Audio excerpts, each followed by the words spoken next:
Hi Tiffany, how are you? I was just checking your story and also your plan. So remember the story plan is going to help you a lot because it's just how you're going to develop your story.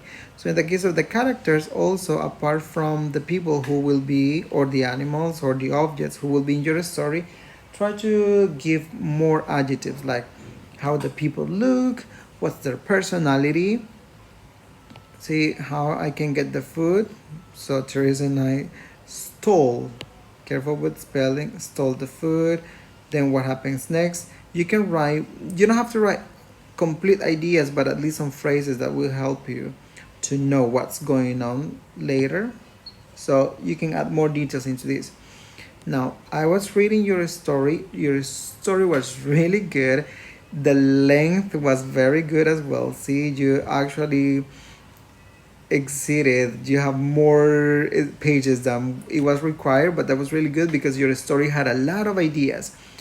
And now, the things that I want to point out is that you were using, you were mixing actually. See, you were mixing past tense and present tense. And remember that the story was in present tense. So you were using a lot of past tense. Present here is present, but here is past. So we have to be careful of those cases. If the story is only present, make sure that all the verbs are in present.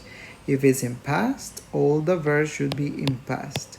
Sometimes we can mix, but only in specific situations. But in this case, all the story should have been in present tense. Now, the way you organize the ideas were really good. I understood everything. You had beginning, you have middle, and then you concluded the story at the end. So that was very, very good. Now, one thing that you have to be careful of is paragraphs. You need to write, you need to divide all your ideas into paragraphs. When an idea finishes, then you can cut it out. You write full stop and then you start another paragraph. And then that's going to help you to for the story to look more organized. Because see, it's only like a very single long paragraph. It doesn't, you don't cut any of the ideas. So those are the things that you have to be careful of. So your story was very complete. I was very glad about that. Then your sentence structure, everything was understandable. You organized the ideas very well. Everything is logic, everything is connected, and then you were very creative. Now, what do we have to be careful of next time? Let's try to work more on the use of paragraph. See, instead of only one single idea, you need to break it. Something happened, full stop, and then you start a new idea.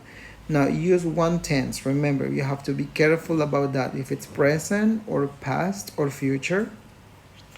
And something really important as well, remember to add the structures from the book because you were missing some hyperboles, about quantifiers, the nouns, if they were countable or uncountable, and also the steps, how to make the food. So you didn't use some of these structures from the book. But overall, that was really, really, really good. So just be careful of these things. So next time we can have like a very, very well job. So that's good, Tiffany.